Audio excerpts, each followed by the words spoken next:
Bueno, bienvenidos chicos, ¿cómo están? Otra vez a sus clases virtuales, ya las últimas del año.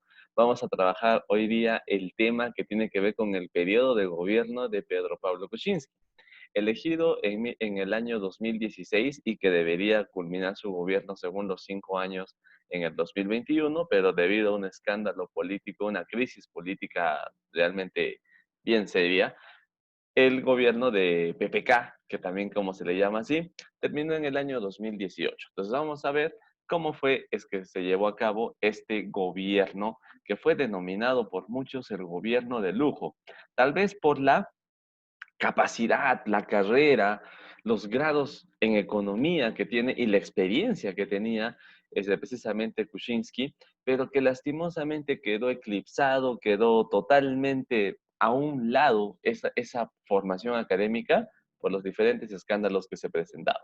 Bien, vemos entonces primero las elecciones del 2016. Creo que lo estoy tapando justo esa parte, pero bueno, ¿qué pasó en el 2016? Bueno, es una contienda de las contiendas más reñidas que ha habido. Ya en el 2016, las elecciones pues ya más, así más agudizadas por el tema de las redes sociales, los memes y todo. Bueno, fue toda una sorpresa las elecciones de 2016.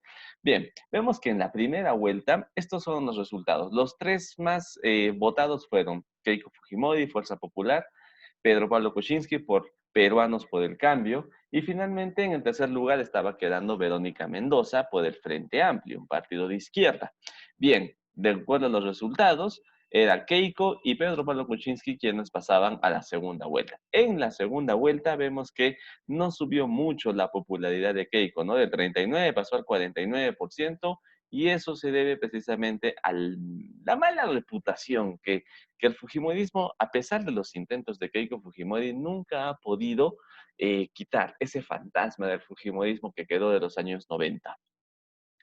En cambio, PPK prácticamente más duplicó, incluso un poquito más, a la cantidad de votantes que tenía. Bien, en ese sentido, con un 50.12%, podemos decir lo siguiente: gana las elecciones, pero por un margen bien estrecho, una diferencia casi, casi nula, que simplemente unos votos más, unos votos menos en alguna parte del Perú podría determinar quién iba a ser presidente de la República. Y en este caso, quien ganó fue PPK.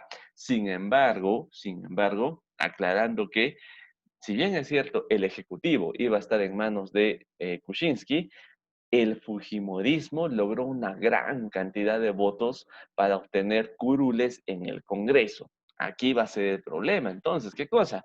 Que el Fujimorismo va a obtener la mayoría parlamentaria. Sí, ellos van a ser la mayoría en el Congreso. Bien, antes de hablar de la crisis a la cual tuvo que enfrentarse este gobierno, vamos a ver algunos hechos principales que se dieron y algunos aportes y obras de este gobierno. Bueno, como lo dije, varios sectores empresariales e incluso el mismo gobierno se estaba autodenominando o denominándolo otros unos terceros también, el gobierno de lujo. Ya expliqué las razones, ¿no es cierto? Era un gobierno que a la mayoría de peruanos le daba grandes expectativas de que iba a ser un cambio en el país. Nos quedamos esperando. Lamentablemente, nos quedamos esperando de brazos cruzados a que el gobierno de lujo haga algo. Bueno, no todo es malo, hay algunas cosas buenas, ¿ya? Entonces, bueno, en el aspecto político, como dije, va a haber una fuerte oposición por parte de la mayoría parlamentaria. El Fujimorismo se alió entonces con los congresistas del APRA y juntos fueron una fuerte oposición al gobierno de PPK.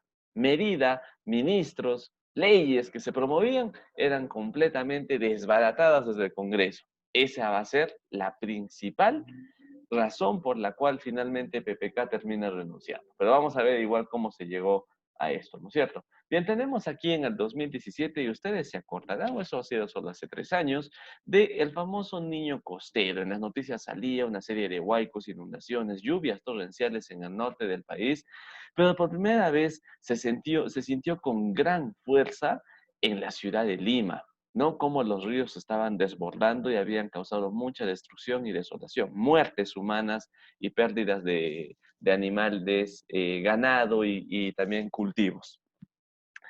Lamentablemente, la reacción inmediata del presidente no fue la que de repente la mayoría de peruanos hubiese esperado. Y muchos se decían, bien, el niño costero está destruyendo todo. ¿Alguien sabe dónde está PPK? O sea, no, totalmente así.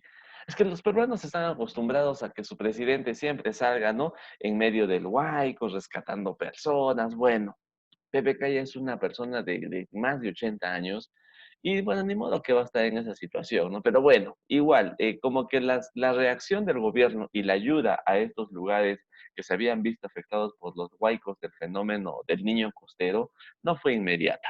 Y obviamente, ¿quién va a aprovechar esa situación para hacerlo quedar mal? Va a ser la oposición fujimorista, que aunque Keiko no era la presidenta de la República, tampoco era congresista de la República, era la presidenta del partido, el partido Fuerza Popular. Y desde el partido, pues ella prácticamente le decía a sus congresistas lo que tenían y lo que no tenían que hacer. ¿Dónde quedó evidenciado eso? En el chat que ellos tenían en una aplicación parecida al WhatsApp, que es el Telegram, donde ellos no prácticamente recibían órdenes de Keiko Fujimori que se tenían que levantarse, se tenían que aplaudir, que chicos, como si fuesen unas marionetas, estos congresistas no tenían prácticamente voluntad propia. Bueno, es una crítica personal al respecto. Continuamos con las obras. Acá hay algo importante, muchachos, señoritas sobre todo.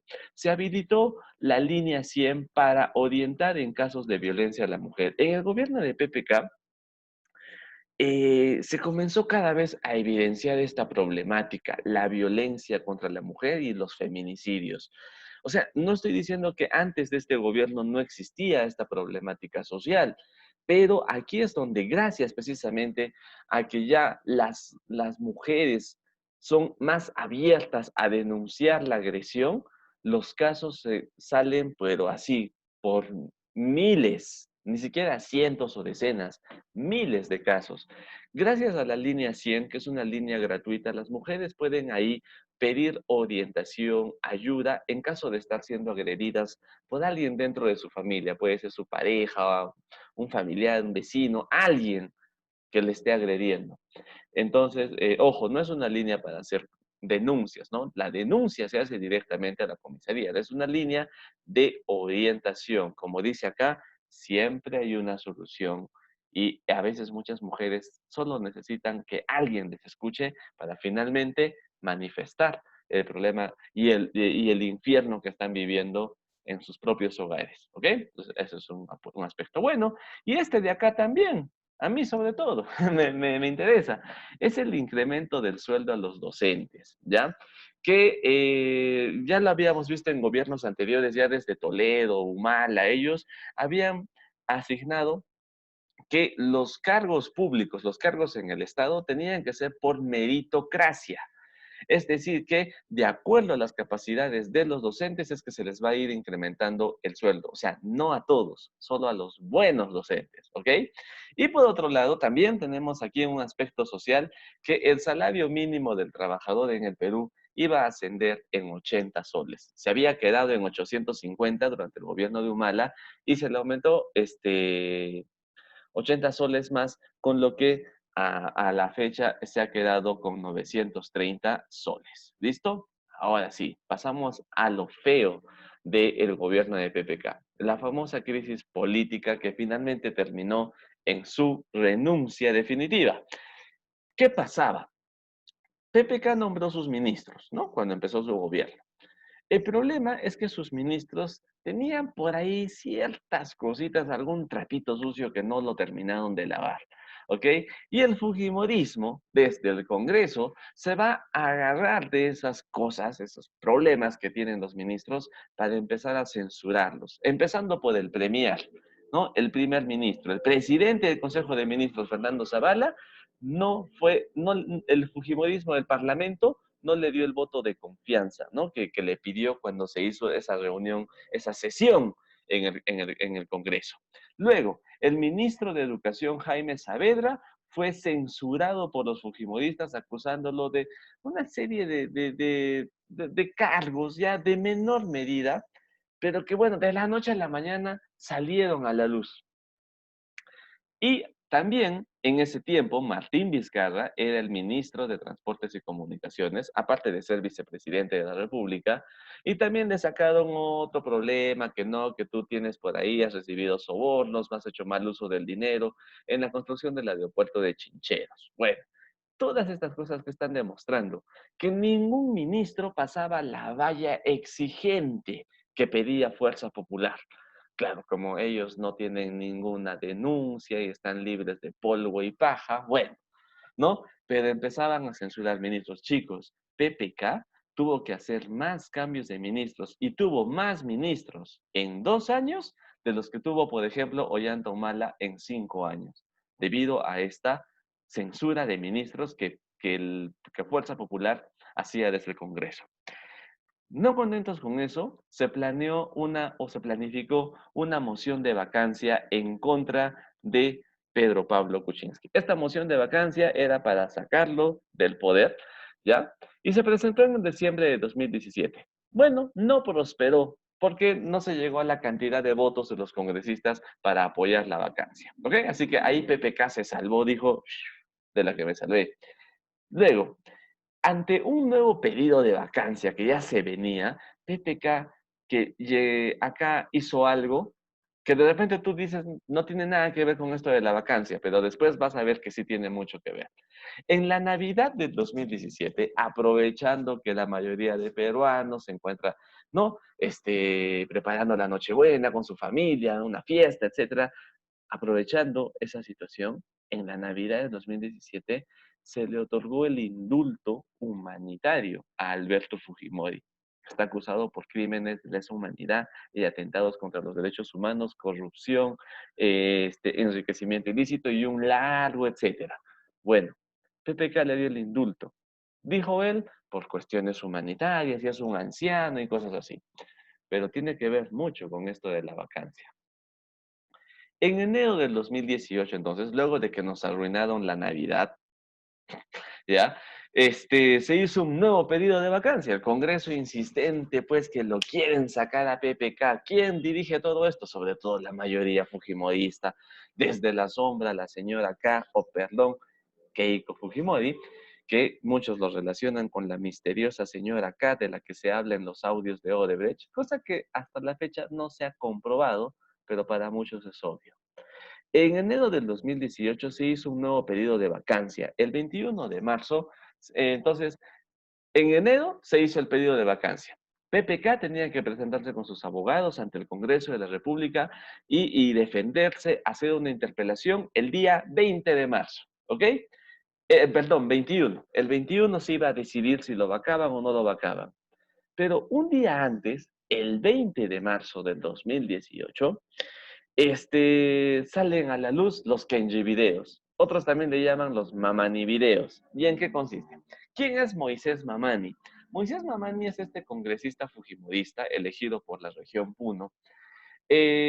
Bastante controversial. Me haces acordar en clases que te diga cuáles son los problemas con Mamani, que en paz descanse, porque este año ha fallecido precisamente por COVID. Pero bueno, el que fue en vida Moisés Mamani, resulta que fue invitado por Kenji Fujimori, hijo también de Alberto Fujimori y hermano de Keiko. ¿Para qué? Para negociar con él y comprarle o sobornarlo de que no vote a favor de la vacancia. O sea, él siendo fujimorista tiene que votar a favor de la vacancia, ¿no? Porque eso es lo que todos los fujimoristas quieren. Pero le estaban tratando de sobornar para que no lo haga. ¿Por qué Kenji estaba tan interesado, él siendo también fujimorista, en, en que no lo vaquen a PPK? Pues precisamente aquí viene lo del indulto. PPK indultó a Alberto Fujimori tras haber llegado a un acuerdo con Kenji Fujimori. Prácticamente Kenji ya meses atrás se había separado de Fuerza Popular. Sí, no sé, se peleó con su hermana, es la finta, no sé qué pasó. Pero se separaron y Kenji Fujimori formó su grupo, un poquito ridículo, pero se hicieron llamar a sí mismos los Avengers, ¿ya? Entonces, era Kenji y sus Avengers habían formado un grupo aparte, es decir, Fuerza Popular estaba perdiendo congresistas poco a poco. Bueno, seguían teniendo la mayoría, pero ya no con tan grande número. Entonces, a ese acuerdo habían llegado. ¿Qué hizo Moisés Mamani cuando lo estaban sobornando? Él ya sabía, dice que lo iban a sobornar y heroicamente por el Perú y todo esto, grabó esa conversación donde lo estaban sobornando para luego delatar a Kenji Fujimori y al mismo tiempo a PPK de que ellos habían llegado a un acuerdo para que no lo vaquen. Bueno, a esos videos, por eso se les llama Mamani videos, por el apellido del congresista Moisés Mamani, o Kenji videos, porque es Kenji el protagonista, ¿no? De esa historia. Listo. Una vez que salen los Kenji videos a la luz, ¿qué le queda a PPK? Fue descubierto. Y ahí es donde a todo el Perú pues se le cae la imagen, la poca imagen que todavía quedaba de él. Y un día después, el día 21 de marzo, que es precisamente el 21 pues iba a ser el día en que él iba a presentarse con sus abogados, ¿no? Para defenderse. Bueno, el 21 de marzo PPK renunció oficialmente a la presidencia de la República. El Congreso aceptó la renuncia y finalmente nombraron al vicepresidente de la República. Cuando el vicepresidente no está, entonces quien debe asumir la presidencia es el presidente del Congreso. En este caso, el vicepresidente aceptó, ¿ya? Y ese vicepresidente es nada más y nada menos que Martín Vizcarra, quien asumió la presidencia de la República en marzo del 2018 y se supone que él tenía que terminar el periodo presidencial de PPK hasta el 2021. Y ya sabemos que ahora en noviembre, pues se suscitó otro problema porque a él también lo vacaron. Es decir, vamos a tener 3 presidentes. Hemos tenido 4 presidentes en 5 años de gobierno. Terminamos este tema con lo que es el caso Lavallato, más conocido también como el escándalo de Odebrecht. Alguna idea deben tener, chicos, pero ahí va. ¿En qué consiste el caso Lavallato? Consiste en una serie de sobornos de esta empresa brasilera llamada Odebrecht, que le pertenece precisamente al empresario brasilero Marcelo Odebrecht, sobornar a diferentes autoridades políticas de muy alto nivel. ¿Para qué? Para ganar las licitaciones en la construcción de pistas, carreteras, etcétera, ¿no es cierto? Lo soborno, pero después me devuelves el favor dándome a mí la licitación. Es lo que estaba haciendo Odebrecht. El escándalo Odebrecht fue descubierto por el Departamento de Defensa de los Estados Unidos y se descubrió que Odebrecht había sobornado a entidades políticas de 12 países en el mundo, la mayoría de Latinoamérica, entre ellos el Perú. Bien, empezaron las investigaciones, se empezaron a buscar testigos y aquí la pieza clave es Jorge Barata. Jorge Barata es el personaje, también es brasilero y trabajó para Odebrecht, quien aparentemente fue quien hizo los desembolsos a diferentes personalidades políticas. Ahorita te voy a presentar la lista. Los testimonios de Jorge Barata han hundido a las siguientes personas. Alejandro Toledo, recibió, según las declaraciones, 30 millones de dólares, muchachos. Muy poquito, ¿no?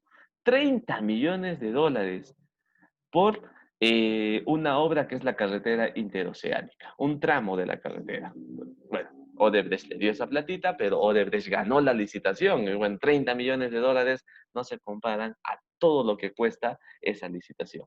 Luego, Alan García, según el testimonio de Jorge Barata, lo hundió al declarar que recibió 24 millones de dólares también para otras obras que se hicieron durante su gobierno. ¿Cuál fue el resultado? Bueno, me pasé. Con respecto a Toledo, Toledo se fugó, estuvo en Estados Unidos prófugo de la justicia y con orden de detención. Lo bueno es que ahora nomás, si no me equivoco, entre agosto o septiembre, lo han capturado y está con orden de extradición para ser juzgado aquí en el Perú. Él debe responder por lo que hizo. Luego, Alan García, al ver que ya los testimonios estaban en su contra, viendo que también los fiscales Vela y también Domingo Pérez habían solicitado prisión preventiva contra él, todos sabemos finalmente Alan García tomó la fatídica decisión de quitarse la vida el 17 de abril del 2019. Ollanta Humala y Nadine Heredia también están metidos dentro de este escándalo. Al parecer recibieron 3,7 millones de dólares, muy poco en comparación a los otros, ¿no? Pero son casi 4 millones de dólares, muchachos. Ellos cumplieron prisión preventiva, ellos estuvieron detenidos. Actualmente ya están libres y Humala se está presentando para las elecciones del 2021. Ojo con eso. Pedro Pablo Kuczynski, que recién nomás acabamos de hablar de él, también recibió dinero por parte de Odebrecht. Eso todavía está en investigación, pero de momento tiene detención domiciliaria. Keiko Fujimori, que aunque nunca fue presidenta, y tal vez nunca lo sea, no lo sé, pero bueno, estoy vaticinando lo que pienso. Keiko Fujimori nunca llegó a ser presidenta, pero sí, nunca ha llegado a responder cómo es que ella financia sus campañas políticas. No hay manera de explicarlo. Y por otro lado, los testimonios de las diferentes entidades de Odebrecht la están señalando que también ha recibido sobornos. Debido a eso es que los fiscales del equipo Lavallato, que es el que estamos viendo acá, o Lavajato, como tú lo quieras pronunciar, es una palabra brasilera, ¿ya? Domingo Pérez y Rafael Vela y los otros han solicitado una prisión preventiva oye, acá me he equivocado, no es 6 meses, es 36 meses contra Keiko Fujimori. Finalmente, quien dictó la sentencia, todos se acordarán de este juez, fue el juez Richard Carguancho, y Keiko Fujimori pasó los 36 meses, no porque ha salido en libertad. Susana Villarán, ex alcaldesa de Lima, también está con prisión preventiva. Y finalmente Luis Castañeda, que también fue candidato a la presidencia en más de una ocasión y alcalde de Lima, está con detención domiciliaria. ¿Qué cosa ha develado el escándalo Odebrecht? Lo que ya todos sabíamos. ¿Qué? Que en el Perú la clase política está con una moral por los suelos. No son personas honestas, no son personas que están buscando el bien común, el bien de la población, solamente buscan llenar sus bolsillos. Y muchos de ellos, no me sorprende, bueno, Ollanta Humala ya ha dicho que está postulando a la presidencia, Keiko también se va a presentar, no me sorprendería que por ahí aparezca PPK, a pesar de su edad y de su enfermedad, entre otros más, Luis Castañeda, por ejemplo, pero bueno, ya depende de la población si le dan una oportunidad a esas personas o no. Bien, terminamos con esto entonces, chicos. Gracias por su atención. Estamos viéndonos entonces en nuestras clases para desarrollar mucho mejor este tema. Listo, eso sería todo.